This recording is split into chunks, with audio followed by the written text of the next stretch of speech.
tell me about Shark Tank. What was the experience like? And then we're going to back all the way into how you started Gently Soap, why, and all the things. So, I was like, I don't want to go and get a 9 to 5. mm, And I was like, I need something big to convince my parents to let me do this full time. I know that you just celebrated over $1 million in sales Oh, recently. I've been, yes. yes, woo! Shout out to, listen, you know, Yeah. okay, so what was your experience with the sharks themselves? And how nervous were you? Was it frightening? Like talk about like in that moment, how did you feel and what was it like? Oh, it was terrifying. I think like also I was like scared that I was gonna like sweat through my dress because I was like freaking out, and then I had to walk in twice because I was wearing like this wrap dress, which I thought was like really cool and pretty, but I had like a wardrobe malfunction on the first time I walked in, and I pray that video never makes the light of day, which I don't think it has yet, but Not boo. I you don't really get told who's in front of you until like less than 12 hours before. So you have Yeah. no time, and by that time you're already like in your trailer. So like you have no real time to prep anything or like really learn anything about them.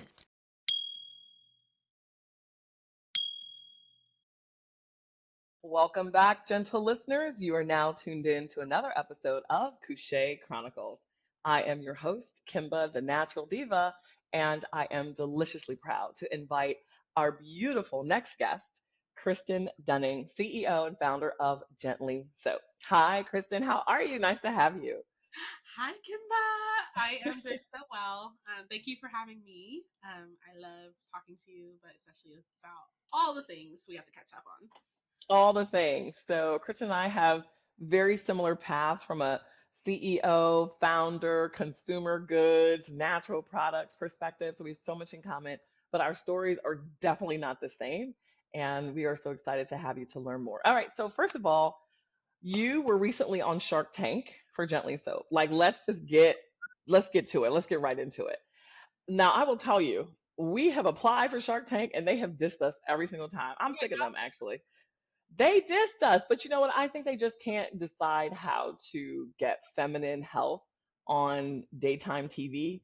We've heard that from them before. And I'm just like, it's just easy. Everybody has a couche.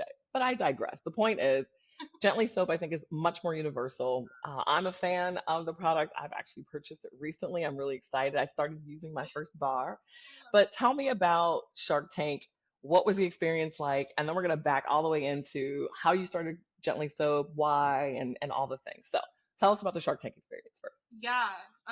So I'm very young. I am 24. So I did Shark Tank a year ago in September. Well, it aired in September 2023. But Right. at the end of 20, well, at the beginning of 2023, I was still in my MBA program and I was about to graduate. And my experience with my company was most of the time it was a college pastime, which we'll get into later. But I was having a lot of internal conflict because I was like, I don't want to go and get a 9 to 5.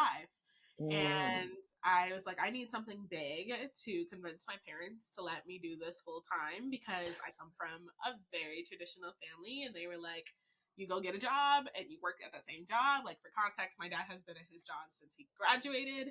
Both of my parents have been at their jobs since they graduated from college. They did not they move are out of college. unicorns. They climbed up the ladder, and that's what they expected me to do. So, Mm, um, I didn't want to do that, and I really loved Gently as I knew it in college, but I knew that I needed something to convince them that I could be something even more than right. that.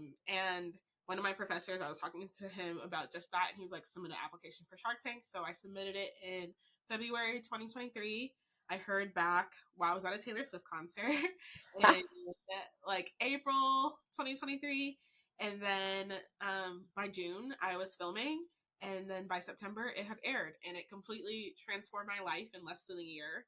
And it catapulted my company into a lot of challenges, but a lot of great success. Um, Absolutely.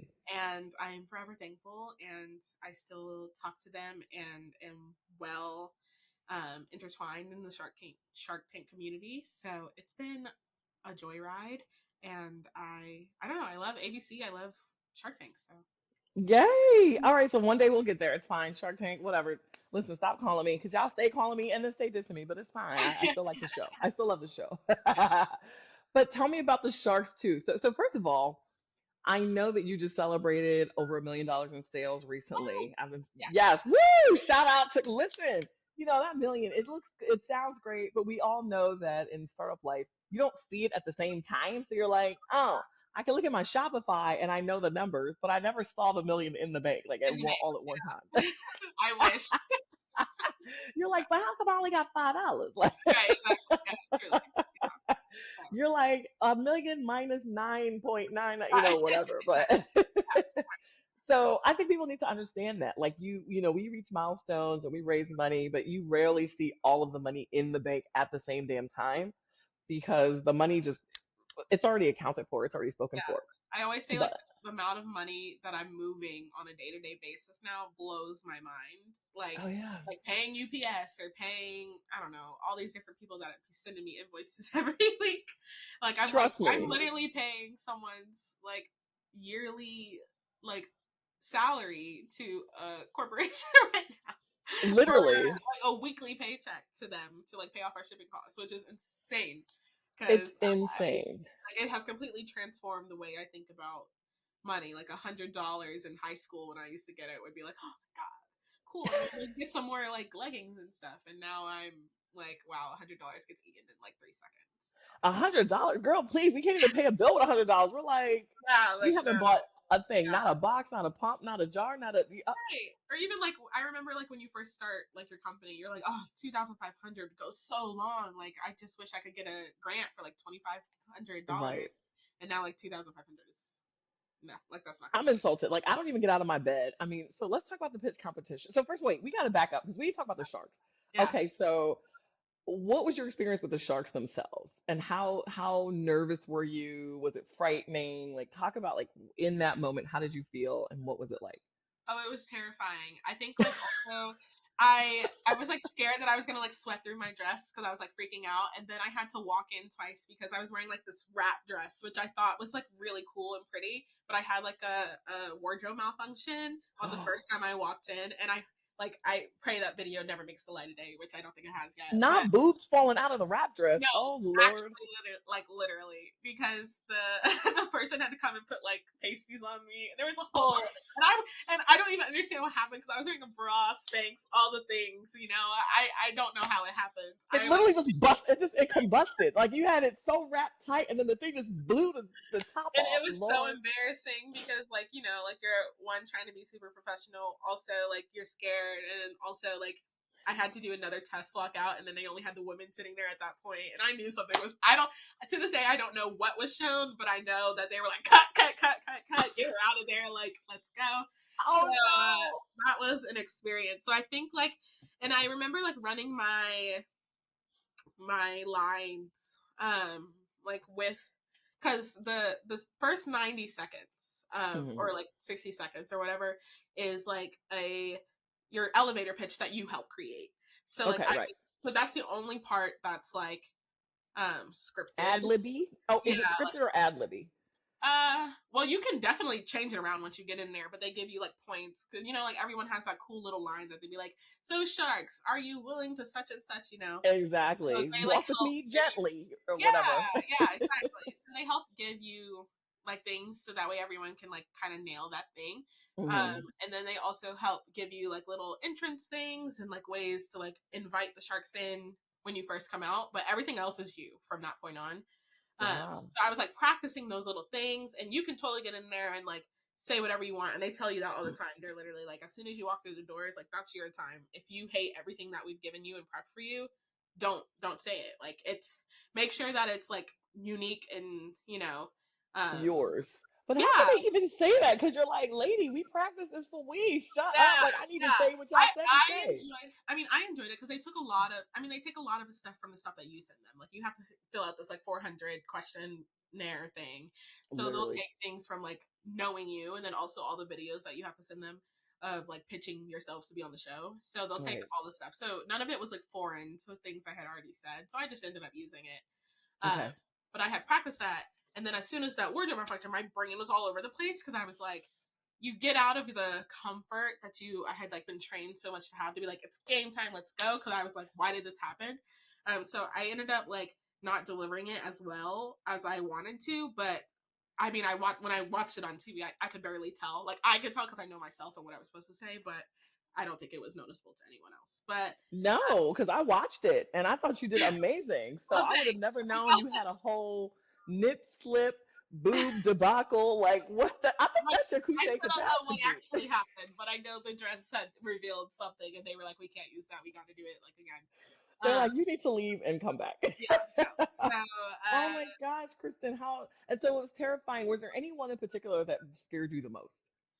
I think Mark Cuban did, and Mm, I also I like thought like I think you see like their personalities portrayed on TV, but then everyone was like kind of right. different, and like I think like I feel like it's like American Idol. Like you have people that need to play certain roles, and Yeah. everybody was like talking to me like, "Oh my god, how mean was Mr. Wonderful?" And I was like, actually, he was like one of the kindest people. And I think it's like he has to be the Simon Cowell basically. Like you need someone to help create. You need the antagonist and the protagonist for Everyone can't be sure. Paula Abdul. I mean, that's just not gonna how it's like that doesn't make good TV. So he was very kind, and I even like had like things that I was like gonna prep myself to say, and like the producers are like, you could like wash your mouth out with soap and stuff like that. Like Yeah, if he if called you a roach or anything, because yeah, he loves to call exactly. people Yeah. roaches. There was like little things I was like, I'm gonna be snarky, and none of that ended up happening because he ended up being like super interested actually, and even like offered. So I was like, oh, cool. He You're likes. like, oh shoot. Damn, I thought you was gonna be me. Okay, so then who did you end up? So Mark Cuban's a little bit intimidating, I would say. Maybe not scary, but definitely intimidating. Yeah, I mean, he's about his shit. He's about his life. So yeah, we get that, and they all are. yeah. But then who did you end up accepting the offer with? Candace Nelson. She's the founder of Okay. Sprinkles Cupcakes, Okay. and she's a perfect personality match. Like Yes. for me, and also I kind of knew walking in there that I was like, I either want a black or a woman founder. A black. A I black want a black. founder or a woman founder. I want a black. These are not cards. You're like, I don't want a green. I want a black. No. No, I know So what you mean. yeah, like I knew like who I kind of had my eye on. I was hoping that maybe people would like combine with each other and that like Yeah. best of both worlds type of thing. But also I you don't really get told who's in front of you until Right. like less than 12 hours before.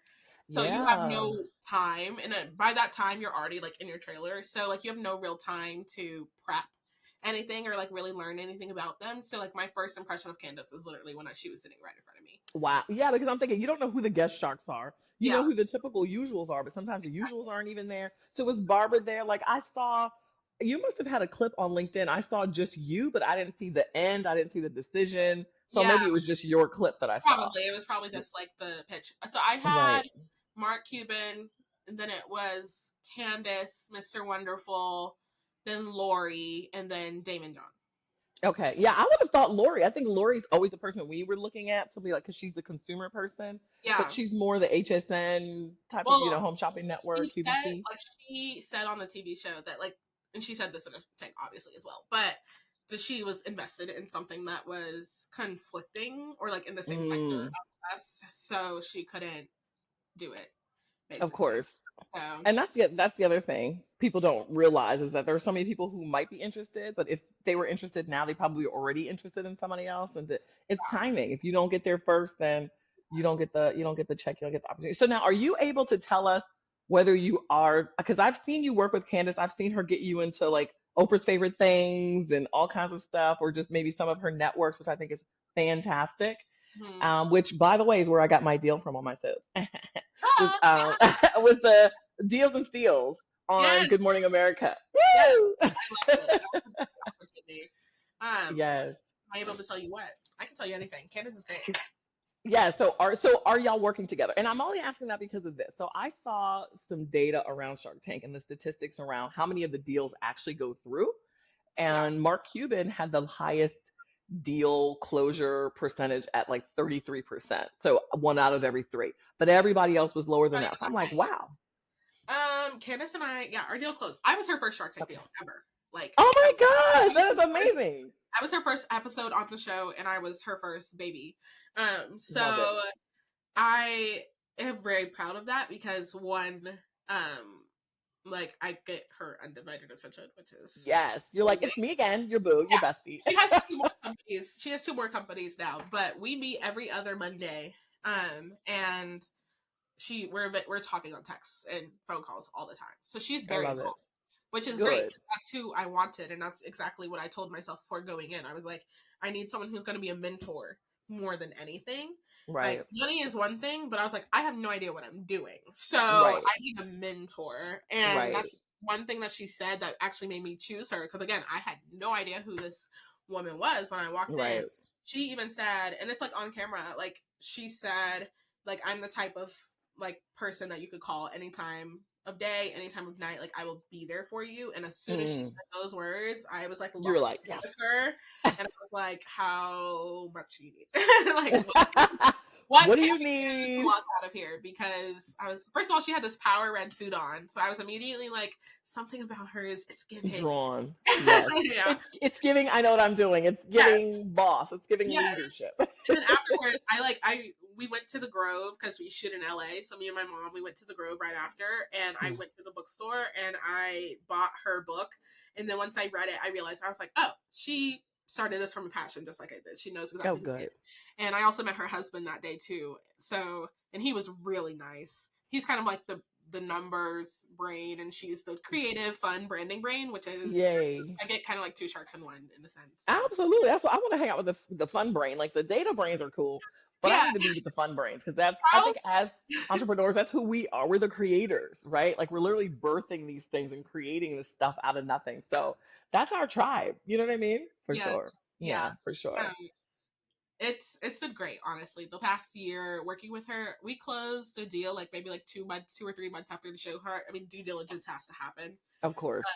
So, but we signed. I mean, I think Shark Tank's trying to get better, and or maybe they always had this in place, but like they don't want to air deals like people until names are on the line now. So they were like reaching Mm. out to us all the time, like, has the paperwork been signed? Like, and then as soon I think we were like one of the first people to be like, hey, it's been signed, and that's how we kind of got the very first episode, Ah, because we were like the premiere episode of season 15. very cool. Okay, so they really want deals to close before they air you, preferably. Yeah, preferably Okay. because Right. like you show things on TV and then everyone thinks that you have a deal, which is depressing. I don't know. I mean, there's like you could Google anyone, but there's one story in particular that like I've been trying to follow because I hope she ends up getting help somewhere. But she had a guest shark. I think it was like a hot sauce company, and I'm not exactly sure who the guest shark was, but Right. they never closed, and everyone thinks that she has the money because everyone thinks what they see on TV happened, which Right. It's like bada bing, bada boom. You got your money. You should be doing yeah, great. Meanwhile, she's like, but I got $5. Like it's yeah, again like with the exactly. It's like we never signed, and like she still needs help, and so because I remember her posting online that she had to pull all her products from HEB, and I was like, oh, God, that's so sad. So Oh no. yeah, so it's like stories like that. But so I would say, I mean, most of the time there's like Shark Tank blogs and stuff like that, and their information is a little interesting because they also said I had a $3 million net worth before the deal had even closed online, and I was like, how does that even work? You're like I was like, our show just aired. How do I have a $3 million net worth? right. I You're don't know where they're like getting their information from, but these blogs they try to update you on like where the companies are, and it's really fun to go and Google yourself and see what people think are actually is actually happening with your company. oh, trust me. Yeah. It's so funny because I remember when we first started, we're Googling, you couldn't find my name, you couldn't find our company name. Girl, bye. Now Google has a whole, autobiography of everything. And I'm just like, it's a little scary though. What do No, you feel like? it Is is. it scary that you're Googleable? You're like, Google me. And literally, Yeah. I'm like, that's interesting that you think I have that much money. I was like, that's crazy. No, I don't know. I think it's just the reality. And you know what, Kristen, though, we're not going to tell everybody like what the real reality is. So whatever y'all see on paper, that's for real. Like that's the truth. Yeah, Don't sure. even trip. Believe Don't it. even trip. We out here chilling in the millionaire lifestyle. What's up? I know, right? I have my own personal like airline and yacht. Like, what are you talking about? And I have a pink jet that says Kushae. It's great. Yeah, yeah. I think that's the mystique and the mystere of entrepreneurship is that there are headlines and there are raises and there are beautiful wins. And then there's like the shit that really happens behind the scenes. So I'm curious, tell me something that happened that's been crazy, whether it was this year when you first started, because everybody has a crazy, oh my gosh, this ain't gonna work story. What's one for you? Yeah, I mean, right after the show aired, I would say Shark Tank was great because it gave me a lot of brand awareness. But on the flip side, it exposed a lot of the things that I still needed to work on. It Yeah. kind of was like a spotlight on all the things. I mean, I literally went on the show like when I was still making every soap myself, which 10 out of 10 do not recommend. So Have you a were literally in there like, let me yeah, get this batch out. yeah, no, like have a manufacturer in place. So So you weren't, were did they, but I thought they asked you if you had a manufacturer. I had started working with one, but I at that time I had not fully transitioned over. Yes. You're like, I said yes, but really it was no. No, like I had the contact. We had done the samples. However, I don't think an initial order had necessarily been The placed. place, right? Okay, gotcha. So it was a no. No, But I'm kidding. yeah, so yes, I knew who to call. You're like, bet we get this deal. I got you. You know, Right. oh Let's Lord, figure it out. So that's hilarious. so yeah, I basically like I think I started talking to a manufacturer in like late 2022, and of course like the show I went into pitch in June 2023, so it was very early and I hadn't even been Mhm. with them for a year. We had just finished, all the exchange that happens with like, these are my formulas, are you going to make them correctly, make the copy, Right. that kind of thing. So we had progressed enough in the conversation to where we're working together, but not to the Hmm. point where like I got 100,000 soaps on the way. Mm. So it was very early. So I think we had less than like 20, definitely less than 20,000 bars, probably less than 10,000 bars actually with me in house when the show aired. So Right. we were selling dreams. We were selling pre-orders, and um basically what happened was I uploaded everything to the site within like 30 minutes of the show air, because we had a commercial break in the middle of my pitch, which Hmm. all commercial break means is everyone reaches for their phone and starts like going. So the commercial break like was during the what come back and watch what happens type thing. Right. Um so I remember that commercial break, and I was at the Shark Tank viewing party that my family hosted, and my phone kept going off, and then we had sold out in that time period. So I had to like make a split second decision to basically be like, we need to switch to pre-orders, and we need to just like say we don't have anything. And Right. I sent stuff to Amazon Prime, like the warehouses, to try and prepare. I think I sent like 1,500 bars there, and that sold out. So I made a split second decision to keep selling because I wanted. I mean, I feel like that was really the only decision. His whatever. Yeah, no, for sure. You've got to capitalize on that moment because you Yeah. want. Because So I've also heard. Well, go ahead. Because I'll tell you why I think it was a good decision for you for sure. yeah. So I did that. Um, but what I've slowly was, which I slowly come to realize, that even if you say pre-order, even if you put a notice on your shipping, on your checkout, which says you will not get this product for at least this amount of time, All right. even if you have a headline on your website, people will still email you the next day and ask you Oh yeah. for your Where is order. my soap? Why haven't I gotten my shipping confirmation? I don't understand. What I have learned in the consumer world is that people don't or can't read. Yeah, This is what no, it is. that's very true. And I think also people expected us, because of Shark Tank, to have had like 500 people in a warehouse, like ready Yeah, to I go. know. And I didn't even have a warehouse. In my head, I was like, I remember talking to my parents, and I'm like, because first of all, they tell you not to over prepare, because Right. they give you the range of what happens to companies, and there's people that are like, I don't know, poppy, and then there's people who are like, we made zero sales. So they say not to over prepare because they don't want to be liable if you dump all your life savings and refinance your house and pour that into inventory and then you don't get nothing. Right. And you have millions and millions of bars sitting around and you're like crickets, your phone ain't blowing up. You're like, did I pay Right. my bill? Like, what's really going on? And I didn't have capital to just throw into inventory. I Right. also didn't really even have an understanding of capital, so, or manufacturing and how long that takes. So, we had the pre-order stuff, Right. and people didn't. understand, and or they expected us to have people. And I was like, hey guys, no, it's me. And I remember telling my parents, I was like, we're just gonna do it in the basement, like we'll do it in the Right. garage, we'll fulfill all the orders. And then I remember it was like the day after the thing had aired, and they looked at me and they were like, we can't do this in the house, I don't know what you're thinking. So then we came and we found the place that I'm in right now. Right. And this is even like a sublease situation, and we're about to grow out of this. So Right. um it was happening really, really fast. Like I had to make a Fast. lot of split second decisions. And then you also have a lot of people sending you really mean emails because they're like, where's my stuff? Rightfully so. They gave me their money. However, I was trying my best to communicate. Like, we Yeah. literally we're small. I didn't even pay myself at that point. I was not getting a salary, a crumb, a tuition payoff. I had no money. And Literally. like any money. First of all, people think I had their money just like sitting in my account. First, like we had like such the least amount of sales before Shark Tank that Shopify put us on a 45-day payment hold because it was immediately like, oh, you made 2 orders a day to you have thousands of orders. That looks Exactly. That let's is definitely a hack. That is definitely yeah, China. That's Russia. We got to yeah. investigate. So it didn't. I didn't have y'all's money to even like pour into inventory because I didn't have it.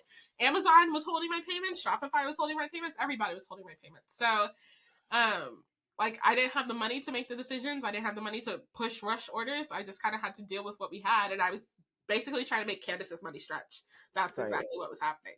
So inventory started arriving like the second week of November. Our show aired the last week of September. So there was a lot of downtime in the sense of I had orders and people mad at me and I had nothing to do. And I tried my best and I was crying like every single day because people can be oof. Like I don't think they realize that they're talking to a real person. Like I know they don't because I would respond back and they would be like, "Oh my god, it's you! Like you're Kristen. You're the one that was on the show." Right. Yeah, ain't nobody else here. You're like, y'all thought somebody else was coming because ain't No, nobody like coming. there's It's no just one to me. shield me from this. And I like there were people like drop out of school, you don't know what you're doing. Why are you getting like MBA? And then there were people saying racial slurs. It was crazy. It was honestly insane. And I'm like I think I went into like the worst like spiral of like my mental health in that season too because at that point like when it's only you're so also like personally attached to the company that like when people hate gently they hate me. And Yeah, absolutely. And there's no getting around that. Like that's just how people. That's how you feel as an entrepreneur. So I gotta yeah, take this little headband off, but go on. and I didn't even know how to talk about it or like go public about like what I was experiencing. Like I was literally only sending newsletters because I thought if I talked about it in a very public setting that people would think I was complaining about, you know, Shark Tank or The success. complaining about being successful essentially. And I was like, that is Right. the farthest from truth. I'm so grateful, but I was struggling very Mm. much so. Which is like Shark Tank wants me to share that story, and they're giving me the platform to share that story in a couple of months, to kind of shed light on to the true Shark Tank experience in a sense, which is really cool. Yes. I'm like one of the first people that get to kind of talk about that, you know. Listen, ladies and gentlemen, you heard it here first. Come on, Kushae Chronicles. Yeah, that's really cool. But I mean, like now it's like okay, like because it's like everyone says they want to support small business and you want to support the American dream and talk about like oh I want to follow like the building story of going from zero to overnight national Success or awareness. whatever. Right. And but then when it happens, y'all are ripping into me and telling me I suck and this is why I never support black owned businesses type stuff. And I I'm like, isn't this entire show about supporting someone from like a The regular ground up. person? Like Right. I'm a regular person. That's what the show is Right. about. And y'all aren't treating me as like y'all are talking to me like I don't have feelings. Y'all are and I get it. People paid, their 30, 40, 50, $60. Like I get it. I understand you pay for something you wanted. But when someone is actively communicating, like I am trying my best. This is when it's gonna care. You will definitely I was like, you are certainly all gonna get it before Christmas. And I don't know. It was really hard. I mean, at the same time, I would have people be like, ignore the haters and we're rooting for you. But then it would be like that would be like one versus One out of the thousands, and yeah, that one is not enough to buoy our Yeah. feelings, our emotions. We're like, girl, I'm still crying though. You know what I mean? Like it's just it's devastating. And I think I congratulate you on being so brave in telling that story because again, there's just so much that's not shown or shared when it comes to entrepreneurship. Like I said, we see the highlights, we see the wins, which is amazing. But they don't know that it's literally, I used to tell this story all the time. Like, listen, at the end of the day, you pull back the curtain, it's just me, on a bicycle trying to keep the lights on. You know what I mean? It's like that's how I'm powering everything. It's literally me and my whatever I can do. And then when I stop pedaling, the lights are off, everything shuts down, and I'm screwed. So you feel like as an entrepreneur, unless you keep going, nothing works, but you don't have the energy, and it's just not humanly possible to just keep going. And then my And so I'm just like, yeah, stop responding. And then I'm like, but then I would get emails like you're unresponsive, you're not doing right, anything. Then you got PayPal cases being filed against you, and ugh, people calling their banks. Like, oh my god. canceling payments. You're like, I'm trying, and literally, you're like, I'm literally crying and rapping. Like, I don't know what else you guys Yeah, want from no, me. like Like, literally, I have tears pouring into the confetti. Like I don't, I you're am like, it's gonna have to overwhelmed feel. by this. I don't know what else you want me to. Like I wasn't able to enjoy Thanksgiving last year. I wasn't able. Like there was a lot of things I missed. Like I was glued here. I was Yeah, glued here, and um, it was really hard. Like I could cry about it until infinity, but it I was know. very hard. And then I had people like, "Is it your shark helping you? Why is it your shark helping me, girl?" Like she is helping me by fronting me this money since I can't get it. Like Exactly. You're lucky you're getting yourself because at this point we ain't got it. yeah, yeah. Oh my gosh. So talk a little bit about because mental health has been something that's come up for entrepreneurship in most recent years for everybody, but I think a specific focus on entrepreneurs. And maybe I'm a little bit more sensitive because as an entrepreneur, I've come to realize how important mental health is. It's literally like the thing. And we don't spend enough time, exploring our own mental health. And I think that it's the demise of so many entrepreneurs, particularly when, like you said, you feel like your success is tied to, or even your worth as a person is tied to whether the business succeeds or not. So if all things go to shit, you feel like you're not anything. You know what I'm saying? Like you're like, then I'm shit too. Like if the business sucks, I suck. And that's not Yeah. even fair. Nobody else working somebody else's job is tied to the job, but we are, right? So what did you do in that space, or what did you learn to do? Or and maybe the question is even have you learned things that you can do to really buffer your own mental health or support yourself in ways that other people can't? I would say that's something I'm still learning. Okay. And that's a whole journey. I'm Yeah. on the journey now, and it takes a while. Yeah. I mean, I think we could both probably relate to like we're kind of like the faces that are like Yeah. heavily attached to our company. People know us in a sense that like when you look up Kushae, you see, Dr. Kimbo. Probably be. Me and Yeah. Dr. Barr. Yeah, yes. So, it's something I'm still learning. Like there are still things that are like addressed. I mean, I something that I have is like being a little bit more transparent. Like even on our contact form now, it's like, hey, if you're sending a contact, like I have it as nice as I can say it, but like Mhm. please keep in mind you were talking to a real person. Yep. You were Yep. talking to a real member of Gently's team. This is not going overseas to someone else. This is us. So, and also, I do not accept profanity anymore. And Oh, good. if you put anything that is disrespectful or any type of profanity in your contact form, you're not getting a good response. Right. I'm not giving energy to those types of things anymore. And if it's rude and disrespectful, I just can't. Right. So there's there will always be people who just like are really rude. I mean, Candace told me a story of someone literally walking into her cupcake shop, chewing up a cupcake and spitting it out on the floor, like in front of her. So like Rude. there's always going to be stuff like that. And like I think how I've learned to deal with it is to just kind of understand that having a ultra public job in a Mm. sense is going to sometimes lead you to people who have nothing better to do than tear you down. And now that I don't want to say I'm used to it because I never want to be used to just like the Yeah, no, nobody wants that. humanity, but um I think I've just kind of realized now that that is not the greatest reflection of most of the people. And I've also kind of taken that like internally to be like, there are a lot of products I love in which I will never tell the business owner or the founder that I love them, because, you know, like I'm just not a review person. Like I don't Right. fill those things out. However, so that's why I try and tell myself, I'm like, there are probably a lot of people that just like silently love Gently that I just Right. don't hear from. And then the people that usually send stuff, and like sometimes even the most negative stuff that we get are people that haven't even tried the product before, you know, or like So don't what even do they have to say? they're just writing to me.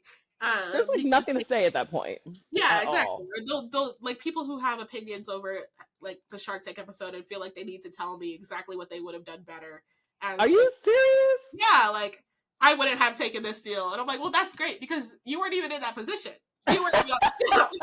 But that's the only reason why you want to take a deal, because your ass ain't never been on Shark Tank. So keep it moving. I mean, what you Yeah, talking I about? mean, there are people that I'm just like Like, that. shut up. That that's their purpose in life is to tear others down, and That's so crazy. yeah. I think it's kind of inspired me more for like the companies that I do love to try and like tell other people how much I love them, because I know how hard it can be when you're only receiving the negative and you don't get enough of the positive. So, Right. if anything, it's kind of just inspired me to pass more kindness forward. So yeah. Yeah. No, I can appreciate that. And I've started even a few years ago. I think maybe even at the advent of COVID, just saying like I need to really start supporting. First of all, I need to understand that support is a verb. It's an action word, and make a concerted effort to truly support Black owned brands. Like, I need one out of every 10 things I'm using every day to be at least a Black owned brand, that sort of thing. And if I know somebody, to put money towards their brand, whether I buy it a multiple of times or just the once, because I know what it's like to feel supported. And it's difficult, and people don't always have the money or the means, but some level of support, whether it's a share, a follow, a something. And so I'm really being intentional about that. Obviously, I bought the soap, but I'm actually your target audience. Let's be honest. I actually grew up with eczema and struggled for most of my young adult life until I figured out, like, okay, I need to either change my diet and or figure out what I'm using Yeah, for a soaps and things like holistic that on my lifestyle. clothes.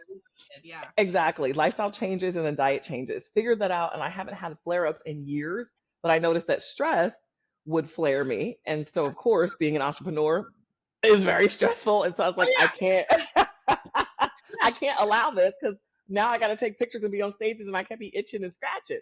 So it was really about diet changes for me and then using the right soaps. And so I'm actually excited about the things that you're doing. And I'm just kind of a soap weirdo, because I love just to buy soaps just because it's really strange. But the I'm. point is, if they're natural, I'm like, oh, what you got? And I don't need the overly fragrance. Like, I get like fragrances are Oh not yeah. where you need to be. So I wouldn't have even thought of this concept, because I've been able to control my eczema, which is great, but I know that so many people have not. So I also want to talk about, outside of this whole Shark Tank experience, which has been super enlightening and eye opening, talk about how you even got here. Like, what was it that made you so passionate outside of not wanting to work a 9 to 5? What was the inspiration behind Gently? How did this all get started? Well, yeah. So I was born with eczema. It kind of is my lifetime companion, is what I call it now. Like we go through the thick and the thin, the ups and the downs. Boo. It's like the worst friend. You're we like, you always we show up at are the wrong married, time. and I think like my relationship with my skin when I was younger played very heavily on my confidence. Yeah. I remember like covering up just being like my thing. I was like, if it's a Hmm. turtleneck, I'm wearing it. If it's a cardigan, I'm wearing it. If it's anything, like going to school, I think I just wanted to just shield myself from any type of ridicule. Like I experienced a lot of bullying, especially in my tween years. Right. And a lot of it was due to my appearance and how my skin was perceived, and it kind of shaped kind of this idea that I have around skin confidence, and that Mm. as much as people like to say like love yourself for who you are from inside out and true beauty is It's the yeah. voice for me. You're like, love yourself. Yeah, that's what they all sounded like, because I was like, yeah, no. uh, You're like, what Most is this people bullshit ass never mantra you guys got describe going on? I don't like it. that. Yeah, right. Yeah. So I like I it's like it was a constant self journey and battle, because I was going in and out of dermatologist offices, in and out of doctor's offices. It was like I had eczema, then I had acne on top of the eczema. So I was just kind of like this cesspool of like, oh my God, what's happening? And I remember really getting into, I was like, the height of like YouTube beauty was like when I was probably at my most impressionable ages, like early tweens and like early high school. So I remember like watching people like Jackie Aina and, you know, like all those like God, the other ones. But all their names are still in my mind except for Jackie's. I know, Jackie. I know. How can we forget her? And she's blown up to all kinds of stuff now. I know, all types of things now. But I remember like watching that when all those things are first coming out, and just like wanting, like, I was a hyper consumer of those types of things, like buying anything someone told me to do, buying all the different makeup products. And I remember like a lot of the makeup didn't work for me because they kind of worked, a lot of it was around mattifying.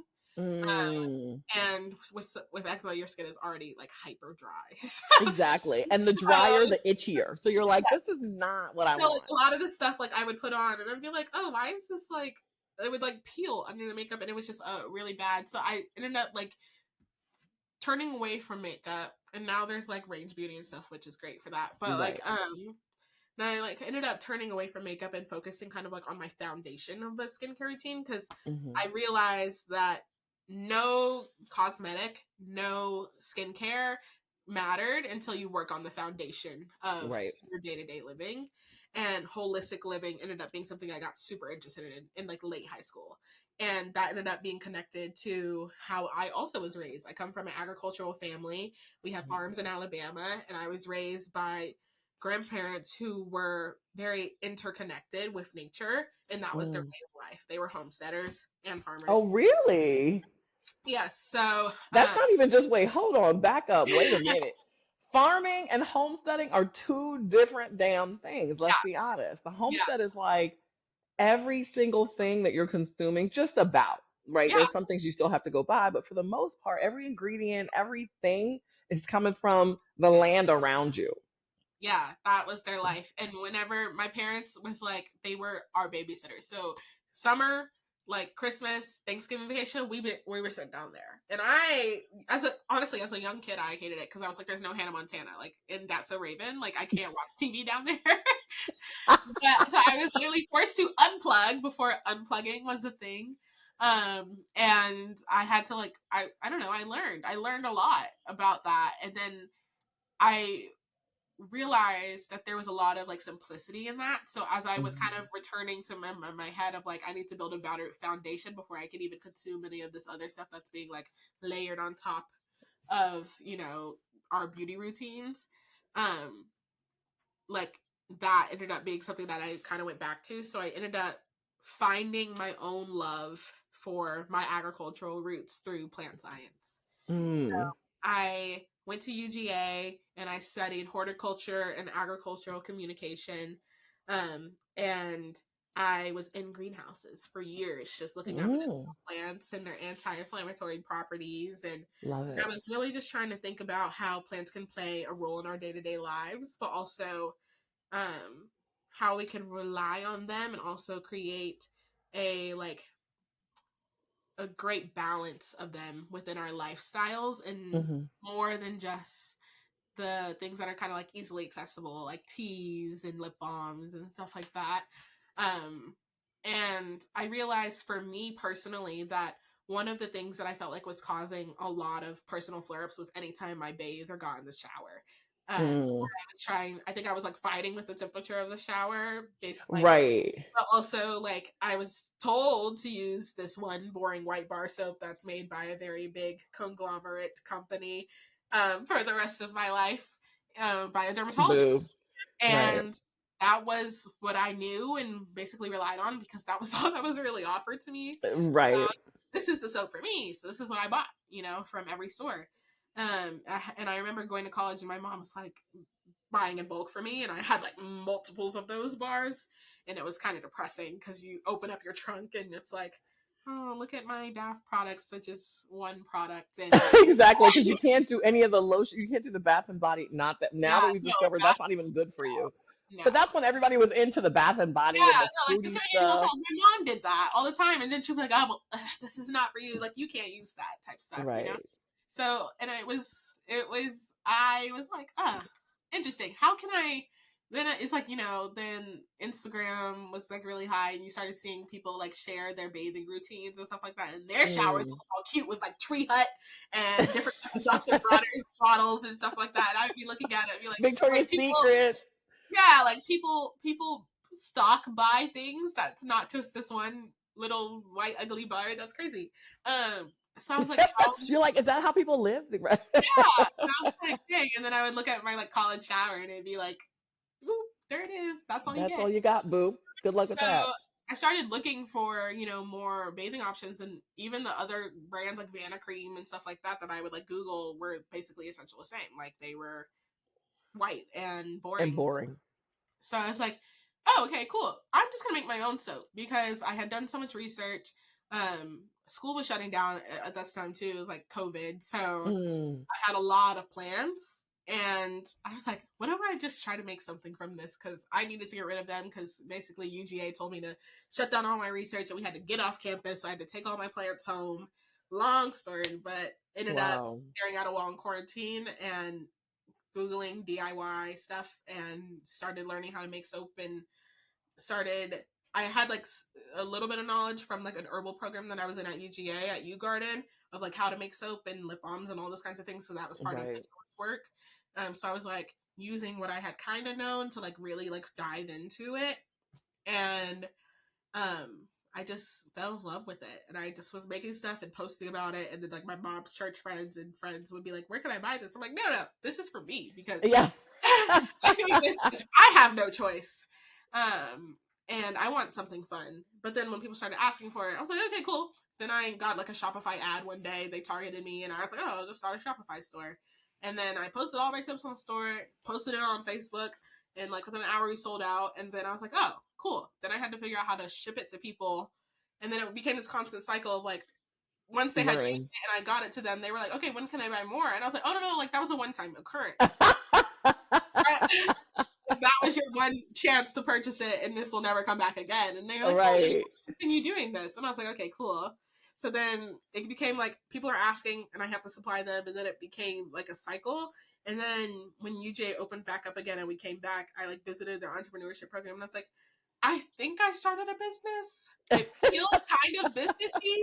At the same time, I have no idea what I'm doing, and I don't even know if it's a business because I personally hate the word entrepreneur.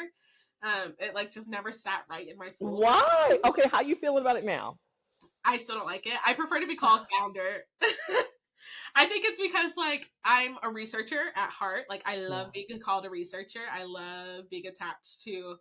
That's why like my like the Avino Award that we both got like was like the most important to me because it was like recognizing the science behind the brand Yes. rather than like other stuff. So The cosmetic stuff that doesn't yeah, even really yeah, matter. Yeah, like yeah, it felt yeah, like I felt like I was getting a research award almost. So yeah. all those things, like all those things, like I'm still like entrepreneur. Like I prefer founder so much more because I think it's the creator term. Like I Yeah. feel like I like the creation behind these things and like trying to figure out the science of it. So all of that, then UGA basically put me through their accelerator programs and put me down that pipeline, and then and connected with TIE, which is how we got connected, and Right. sent me across the country to pitch. And that's when I kind of learned the art of pitching. And then people started giving me money. I was like, oh, I could get money for this. That's great. I was like, shoot, But you got to be an entrepreneur. now. No, but I you can only get money if you're an entrepreneur. No, was like, I'll take it. I'm like, this is a business now.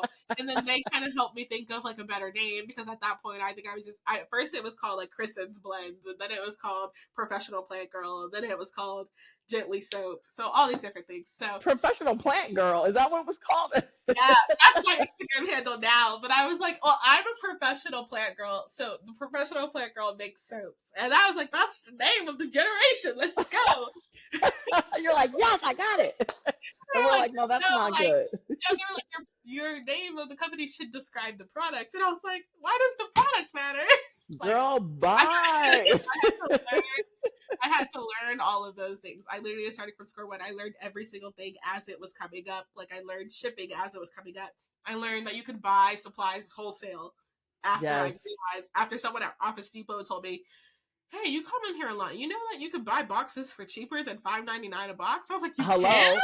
And then I got Uline, and I was like, Uline exists? So, like, Right. Like, everything, what's a U line?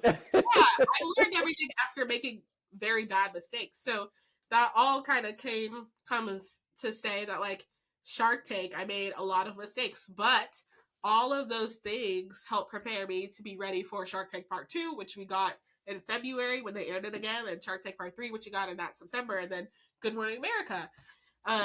So I would not have been ready for, I mean, Good Morning America was bigger than Shark Tank in a sense. So I would not have been ready for stuff like that Right. had I not have gone through a very exposing and vulnerable experience of Shark Tank Part 1 that taught me, hey girl, you need to get this together because Right. people, Like, we gotta, it's like this, we gotta get it like this. yeah, because I think I was Yeah. also under the impression that I didn't know if anyone would even resonate with Gently because I was like, this is Mm. my story. It's a very personal story.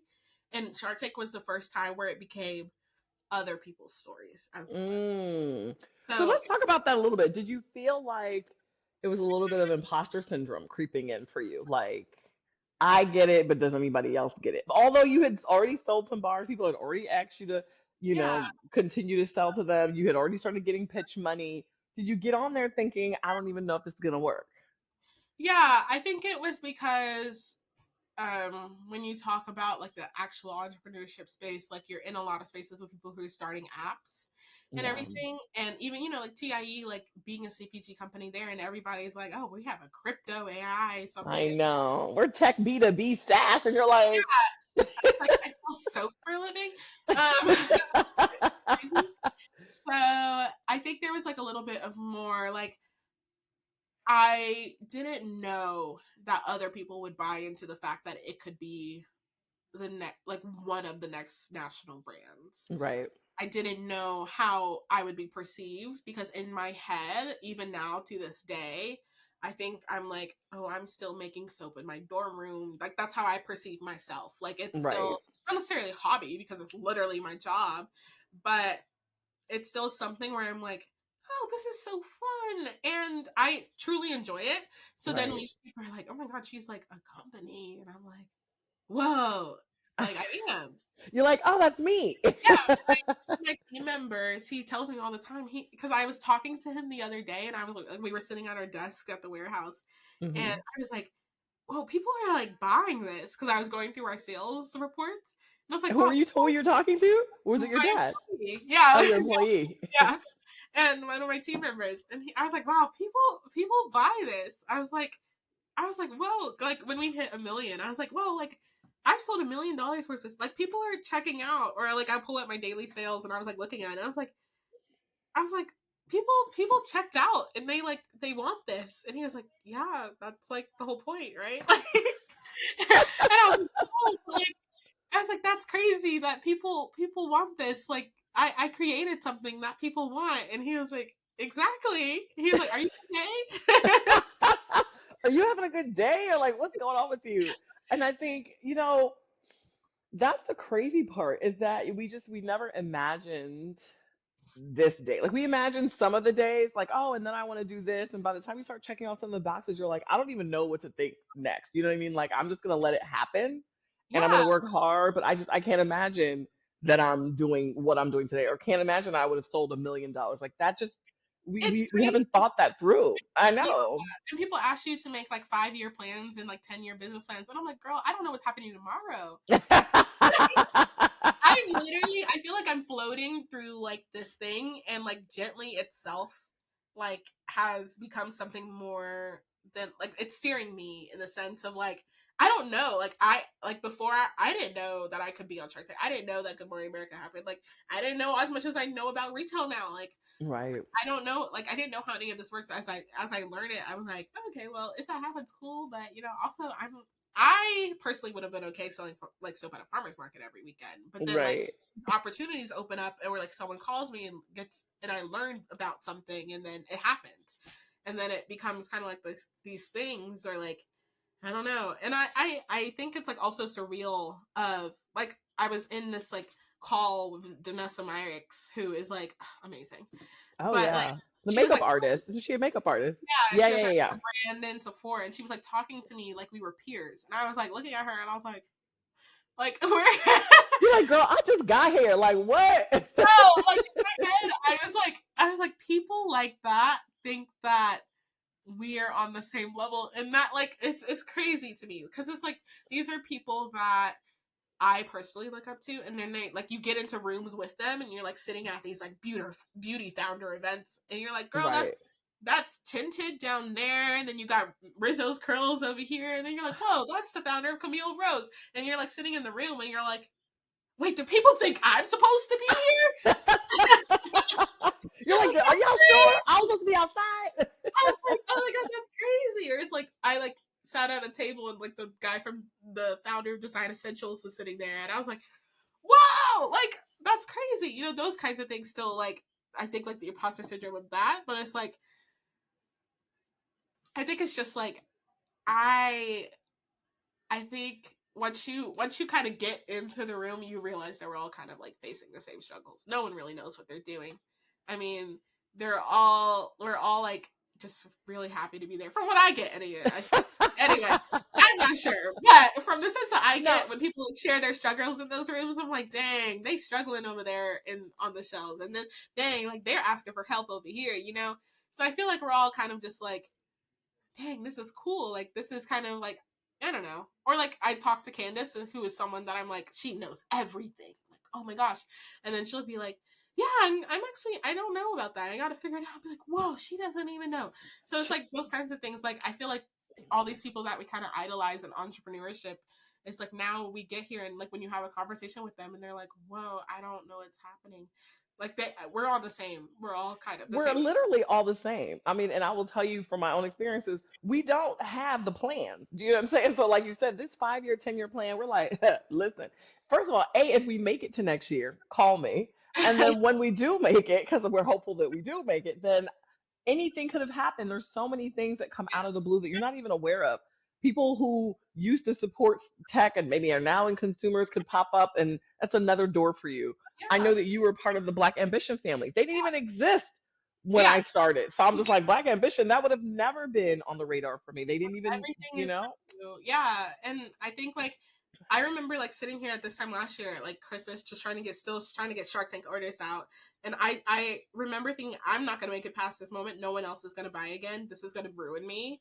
Yeah, And because people are like, forget it. She can't get it yeah, together. And you're worried. and then I remember thinking like then January came and it was like people were starting buying. And I was like, oh my god, how am I ever gonna shop Shark Tank? Like that was the biggest thing that will ever happen to me. Right. And then you know this year has shown that like there's better. There's more. Yeah, there's more. There's There's always more. more. And I think it's like I don't even know how to make a vision board anymore. I was telling Candace this the other day because I like had things like open favorite things and Shark Tank and Good Morning America. I'm like, oh, it'd be kind of cool if Allure wrote about me. Those kinds of things. And it's like now I'm like, I don't even know what to put on there because I'm like, whoa, what do people like who have done those things put? Like and that's crazy. Right. And it like makes me like take a bird's eye view of like, whoa, you've done those things. And then it's kind of like, oh my God, what is happening? Like I what's my life? know. But see, I saw a quote one time that said if your dreams don't scare you, they're not big enough. Yeah. And so you need to put something on there that's scary as hell, like you're, I don't know, partnering with the best other natural brand conglomerate across the globe. You know what I mean? Like it just you gotta just go bigger and bigger and bigger. Something And it scary. almost has to be like ridiculous because at Yeah. this point, everything we thought of is basically in other people's minds who would have never taken the chance to become a founder, entrepreneur. Everything we've done so far is ridiculous. Do you know what I mean? Because it's kind of like, who would think that they could do this? Yeah. Yeah. Or You it's like know?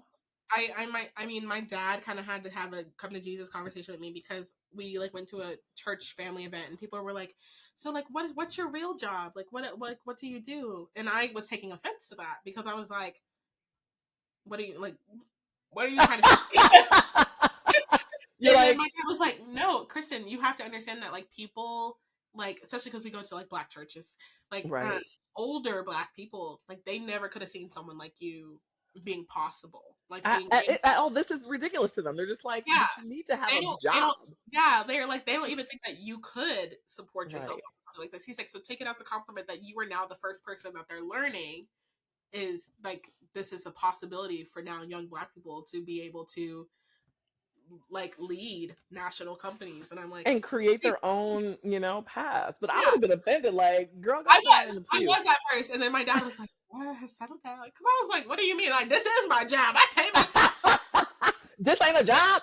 I'm not supposed to be proud. I'm offended, but even your dad, I'm sure, probably had a moment to himself one day, was like, I can't believe my daughter is actually making soap, Yeah, but it's like a big deal. You know what I mean? Like, it's not a he tells hobby. me that sometimes because like when Good Morning America when it first aired, I like wasn't showing any reaction, and that's because I think I like you don't get to see anything beforehand, so I was scared of Yeah, the. I'm always scared of like any type of public opportunity that you can't necessarily control because the producers have all the control of like right. what they're gonna say about your thing, if they're gonna portray you in the same way that you see yourself, if they're gonna say the right things, and so I was kind of just like watching it like God, and then once we kind of have a jailbroke TV, so we like switched it to the next time zone. Shout out to the jailbroke TVs, because everybody working with a fire stick around here. But it Yeah, is what exactly, it is. exactly. So we switched it to the next time zone. So when the Central Time aired, and I was able, I was that was the one where I was actually excited. I was like, Yeah, because I knew that it was a good spot at that time.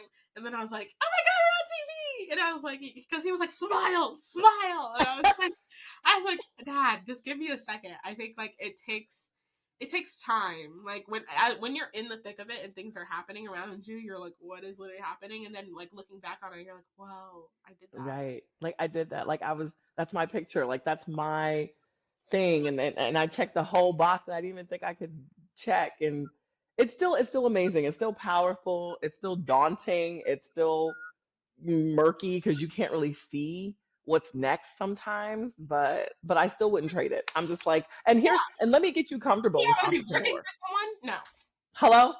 Reports and you calling me, asking me some dumb shit. I'm like, no. I don't think I mean, the customer service training I struggle with now. If I had to actually do that for a Starbucks or a big corp, I don't know, somebody big. No, not so no. much.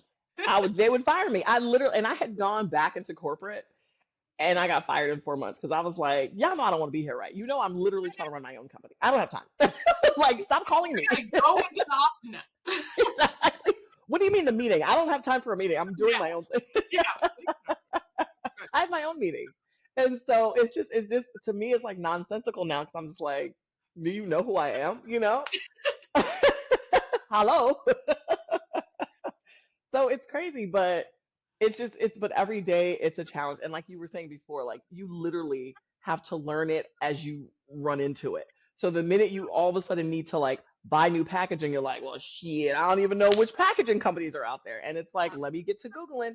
It's not, people just don't understand. It is every day a learning curve, some Mhm. steeper than others. But if you're not okay with learning, then this is not going to work for you. So I think the best entrepreneurs are probably like nerd type. Like I was a nerd type kid. Like I loved school. Oh yeah, that was me. Yeah, Yeah, for sure. So I think if you love learning, you can do entrepreneurship. And I think entrepreneur is a good word because you're not an employer, you're not an employee, hmm but you are an entrepreneur. yeah. I like it. But founder's cool too. It's fine. I just think an entrepreneur has been hijacked by a lot of different people now. So I think that's kind of where it comes. It's like when Forex trading became really big, and Ah! everyone You're was like, like writing entrepreneur in their bio. And so I don't think I like being synonymous you're with that jaded. kind of, You're like, no, I actually have a company that was like actually on TV, yeah. but whatever. Founders still seem safe because founders seems like the same group of people. But you write entrepreneur, you don't know who might come up under that. You know? That's true because people are saying that now. They're not ready to say founder because then it's like, well, you haven't created anything. And you know what? I can appreciate that because founders are the creators, and that's a special. That's special. Yeah. Like anybody can pick up Forex and be like, oh, I'm a Forex entrepreneur. Yeah, I mean, I literally saw some guy on Instagram who had like he was an Uber driver. He had entrepreneur in his thing, and I was like, "You're like you work for Uber."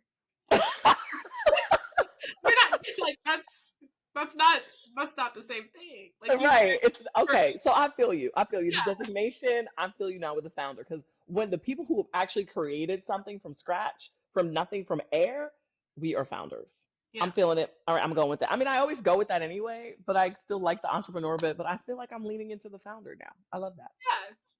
yeah. Yeah, yeah, I yeah. like But I just feel like regular people don't know what founder means. And I'm just like, but that's okay. you're like, whatever, you're not on my level. You don't get it. Like, that's okay, yeah. You're like, whatever. I talk to other founders. It's fine. Yeah. That is hilarious. All right, so we have talked and yip yapped and gabbled this entire time, but I have so enjoyed you, and thank you so much for sharing such a raw and honest experience that you've had in building Gently Soap. Please tell before we close out, we got a couple things to take care of. First, I want everybody to know where we can find Gently Soap. So where can they find you? How can we support you? And don't be mean, people. If you come from Kushae Chronicles, you better the hell not be mean to her. Okay, tell us how we can find Honestly, like um I get overwhelmed with DMs and stuff like that, but I love hearing how this has touched anybody if it you. does, or if you have questions from it. But Gently Soap, you can find Gently Soap on our website, gentlysoap.com. You can find us on Amazon. Yeah. And then you can also find us at 13 Loon on their Ooh, website and in store. I believe that is everything currently. okay, cool. And shout out to 13 Loon. They're another Black owned business who's Yes. basically like a marketplace for Black owned amazing brands. So Love it. love 13 Loon. Yeah, absolutely. All right. So gentlysoap.com is where you can find Kristen and her team and her products, beautiful products. And then lastly, we do a segment called Couche Catastrophes. Oh, I kind of like the jazz hands. I think I'm going to do that from yeah, now you on. can do. It's like a little jingle. Exactly. Couche catastrophe. Dee, dee. All right. So, so do you have a story, darling? And this is anything that may have happened to you in your, adolescent health, intimate health, feminine health, wellness, like anything around health and wellness that may have gone awry that you want to share. Yeah, actually, I actually thought of one while we were Yeah. talking. It was playing in the Oh, background. yay.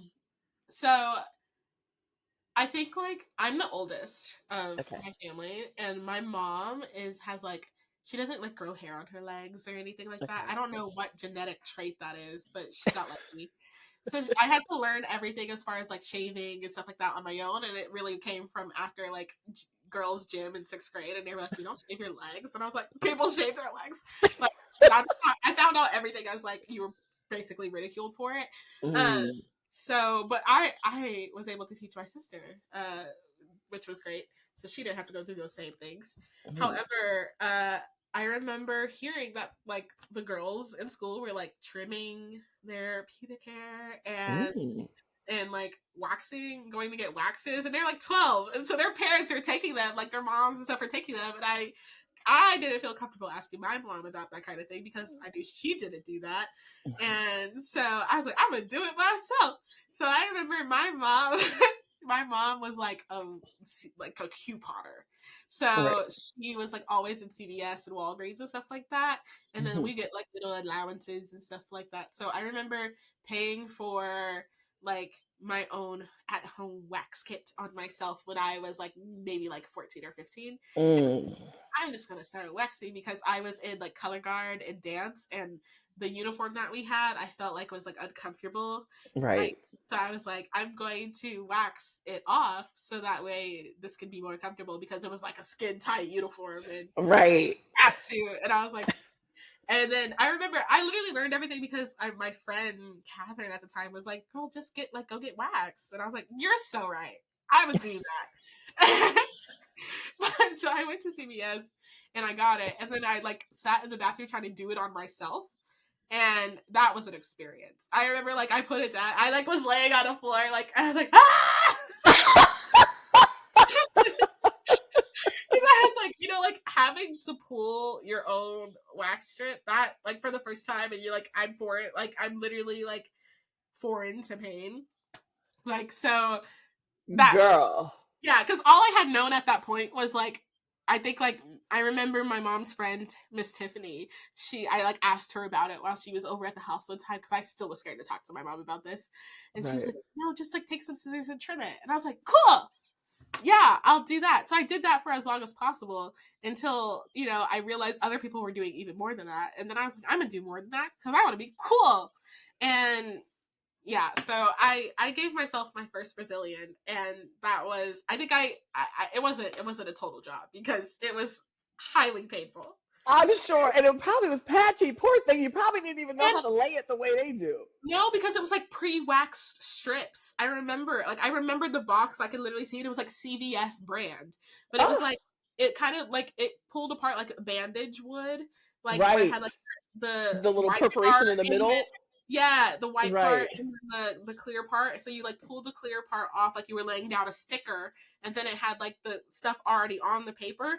So like I don't even think it was all that effective, but it was also it was like this like waxy white paper on the other side, and it was not even like a nice like pellet wax that they use at like European Wax Center or anything. It was Right, girl. This is the it was best catastrophe all week. I cannot.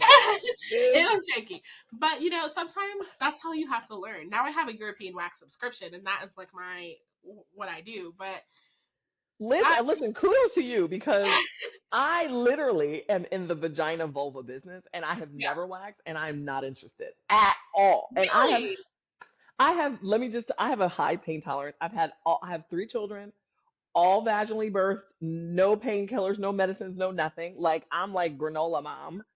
I have tattoos, yeah. and a few others, and I will not take the chance. Really? That's I so will not interesting do to it. me. I feel like now I'm just kind of like, okay, I just tell myself like it's gonna be 7 minutes and then it's done. And then also like it doesn't hurt as bad anymore as the first time. Anymore. I Yeah. can't.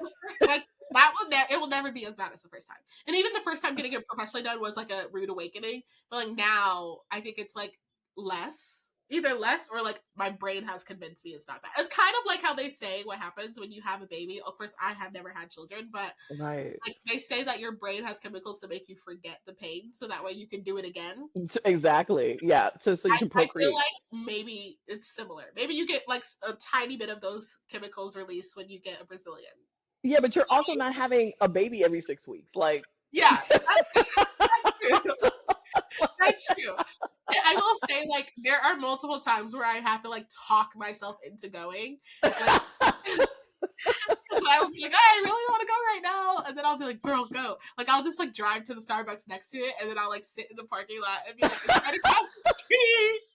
Go ahead and go. Like, it's not always easy getting myself there, but at like, all. I'm sure you're like, okay, if I go, then I can come back to the Starbucks and get me a white chocolate yeah, mocha, and because then you it'll can't be have good. caffeine before, because they say that if you drink caffeine before, it's supposed to hurt more or something. So Uh, yeah, there's like okay, a lot ladies, of do not get rules. the Starbucks. This is Yeah, there's like a crazy. lot of rules. You can't like I think you can't go swimming right after. Like you're not Right. supposed to do anything after, really. Literally. I know, like, for people who are like have their boyfriends or their booze, I know you can't like engage in sex after. Like, Yeah, there's a whole bunch of things that you can't yeah. do. I'm not even sure if I like know the rules, but none of that really applies to me. But I definitely like I yeah, it's a Your thing team that I have wax. to Your team talk to wax. my Exactly. yeah. Yeah, it's definitely something that I have to talk about. It's not it's probably my least favorite. I mean, I have Then to why talk are you doing that? Listen, I'm gonna try to convert you to Team Trim. I'm Team Trim. There's Team Bush. So I don't think in I could Kushae ever world, be. I don't think I could ever Team be. I think Trim. it's because I just really love like really tight like shorts and pants. Like I love spandex pants, and I also like Right. run, or like I do like dance and stuff. And I feel like the discomfort against those types of materials makes me Right. want to just go ahead and get it done.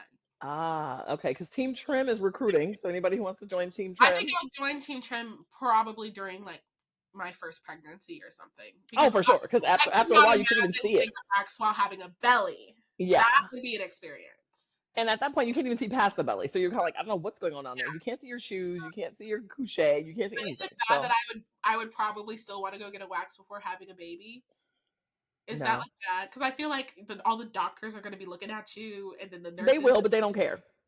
Yeah, Yeah. And Dr. Barb says all the time, people are like, I'm so sorry I didn't shave. She's like, I'm not your man. Like, I don't care. I'm not looking at your vagina, I'm looking in it. Like, cut it That's out. true. I guess. Yeah. They don't care. Trust me. They Yeah.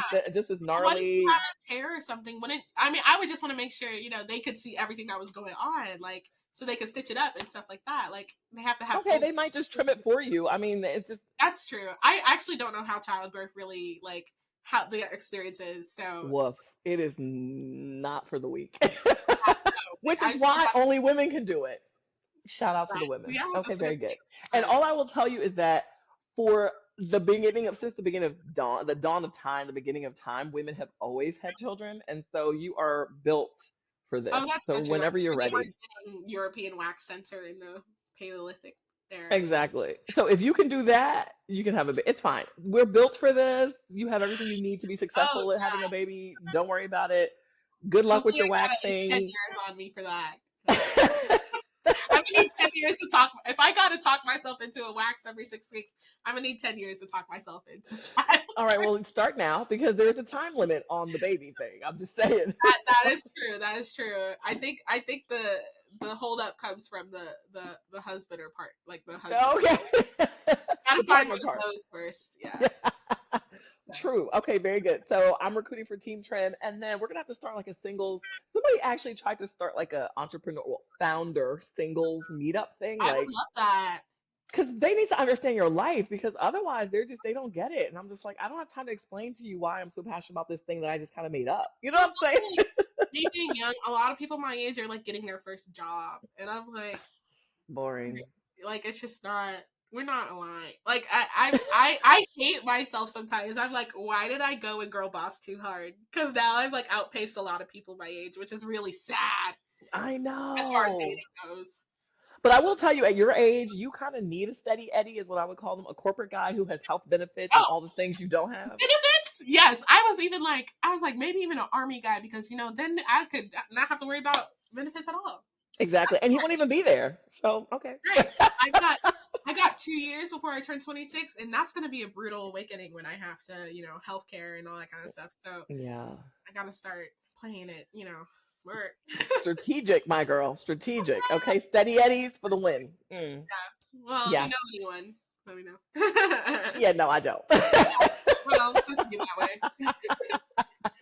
Anyway, my darling. All right, so we're about to close out. I had a brilliant time. You hang out in the studio for me just a second, but we're going to tell everyone goodbye. Thank you so much for joining us, Kristen. It has been such a pleasure. Oh, yay! Thank you guys for We having me. appreciate you. Of course. So, all right, ladies and gentlemen and gentle listeners, this has been another fantastic episode of Kushae Chronicles. We'll see you next time. Bye. Bye.